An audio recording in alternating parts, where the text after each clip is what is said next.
নমস্কার বন্ধুরা, রূপসী পাকশালায় সবাইকে আরও একবার স্বাগত জানাই। আজ আপনাদের সাথে শেয়ার করব নিরামিষ একটা পটলের রেসিপি। তো চলো রেসিপিটা দেখতে থাকো, আশা করি আপনাদের ভালো লাগবে। আর সহজ পদ্ধতিতে তৈরি করব, অথচ নিরামিষ, আর খেতে হবে জাস্ট অসাধারণ। তো চলো রেসিপিটা দেখতে থাকো, আশা করি আপনাদের ভালো লাগবে। আর এই সিজনে বানিয়ে আপনারা নিজেও যেমন খেতে পারবেন, অন্যদের যদি খাওয়ানো যায় প্রশংসায় কিন্তু পঞ্চমুখ হবে। তো চলো রেসিপিটা শুরু করা যাক।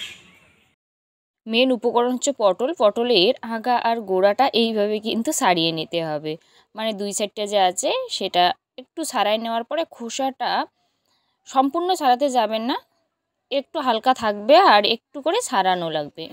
ঠিক এইভাবে কিছুটা খোসা আছে, আবার কিছুটা ছাড়িয়ে নিচ্ছি, ঠিক এইভাবেই করব।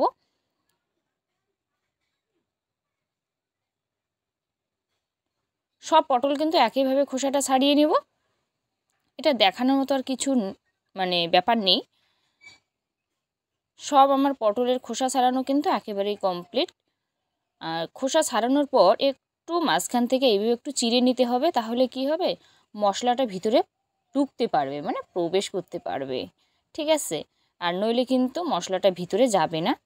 তো সেই জন্য একটু করে সব পটলের গায়ে গায়ে এইভাবে একটু চিড়ে নিতে লাগবে।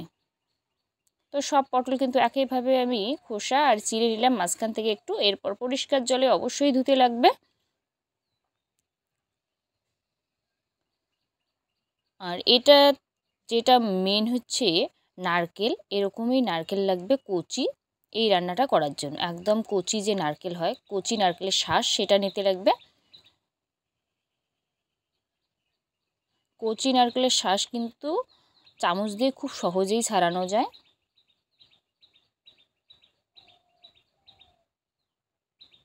এরপর কিছু মশলা আছে।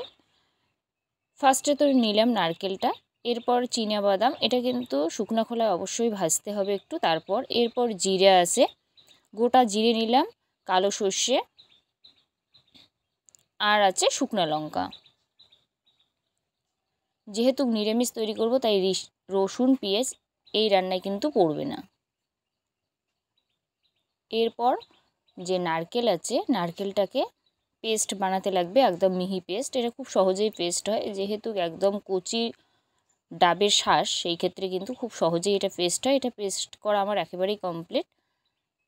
একেবারেই দেখুন জল জল টাইপের, একেবারেই এটা হচ্ছে কচি যে ডাবের শাঁস হয় সেটাই নিলাম। আর বাদ বাকি যে মশলা আছে একসাথে কিন্তু পেস্ট করে নেব, একদম মিহি একটা পেস্ট। আপনারা চাইলে মিক্সারে করতে পারেন। এরপর অল্প অল্প জল দিয়ে এটাকে পেস্ট একটা তৈরি করে নিতে লাগবে। সামান্য কয়টা মশলা দিয়ে কিন্তু দারুণ হয় খেতে। এটাও দেখুন আপনারা একেবারেই মিহি পেস্ট আমার করা কিন্তু একেবারেই কমপ্লিট।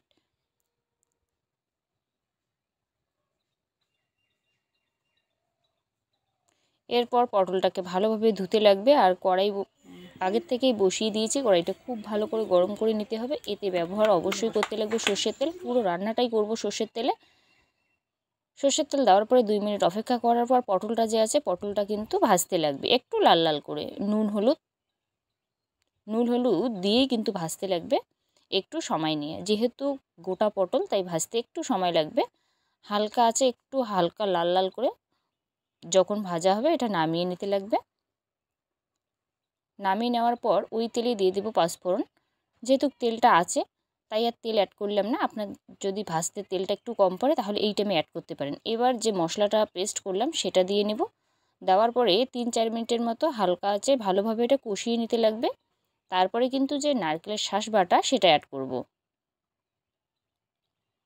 এরপর যে নারকেলের শাঁস বাটা এটা অ্যাড করলাম, করার পরে খুব ভালো করে সময় নিয়ে একটু হালকা আছে কষিয়ে নিতে লাগবে মশলাটাকে, যতক্ষণ না এটা তেল না ছাড়ে। তেল ছাড়লে পরে আপনারাই দেখুন তেলটা কিন্তু ছাড়ছে। এই টাইমে স্বাদ মতো একটু নুন আর একটু হলুদ, কালারের জন্য অবশ্যই একটু হলুদ গুঁড়ো অ্যাড করব।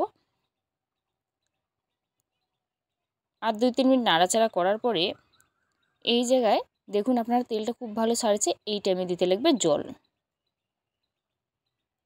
জল দেওয়ার পরে 5 মিনিটের মতো অপেক্ষা করা লাগবে, যাতে ঝোলের জলটা খুব ভালো ফোটে। ঝোলের জলটা আপনারাই দেখুন একটু ফুটতেছে। এই টাইমে যে পটল আছে, ভাজা পটলটা অ্যাড করব। পটলটা দেওয়ার পরে খুব ভালো করে একটু নাড়িয়ে নেব। নাড়িয়ে নেওয়ার পর এটা কিন্তু হালকা আছে 10 মিনিট রান্না করে নিতে লাগবে। 10 মিনিট পরে আপনাদের দেখাচ্ছি, আপনারা দেখুন ঝোলটা কিন্তু কমে আসছে আর গ্রেভিটা দেখুন একেবারেই কিন্তু কম। এই টাইমে একটু সামান্য ঘি দিয়ে 2 মিনিট নাড়াচাড়া করে নামিয়ে নিলেই কিন্তু রান্নাটা একেবারেই রেডি। আপনারাই দেখুন কতটা সহজ পদ্ধতিতে এটা রান্না হয় আর খেতে হয় ভীষণ সুন্দর। এই সিজনে কিন্তু পটলটা গরমকালে সবথেকে বেশি ওঠে বাজারে। আপনারা প্লিজ একবার এইভাবে বাড়িতে বানিয়ে দেখবেন, খেতে হয় ভীষণ সুন্দর। গরম ভাত হোক বা রুটি হোক, এটা কিন্তু দারুণ দারুণ হয় খেতে। আপনারাই দেখলেন ভিডিওটা কত সহজ পদ্ধতিতে পটলের এই রেসিপিটা আপনাদের সাথে শেয়ার করলাম। আশা করি রেসিপিটা আপনাদের ভালো লাগবে। ভালো লাগলে অবশ্যই লাইক কমেন্ট শেয়ার করে দেবেন। আর যদি এই ছোট্ট চ্যানেলটার নতুন দর্শক, অবশ্যই চ্যানেলটাকে সাবস্ক্রাইব করে রাখবেন, পাশে থাকা বেল আইকনটি প্রেস করে রাখবেন, যাতে আমার রান্নার ভিডিওগুলো সবার আগে আপনার মোবাইলে পৌঁছায়।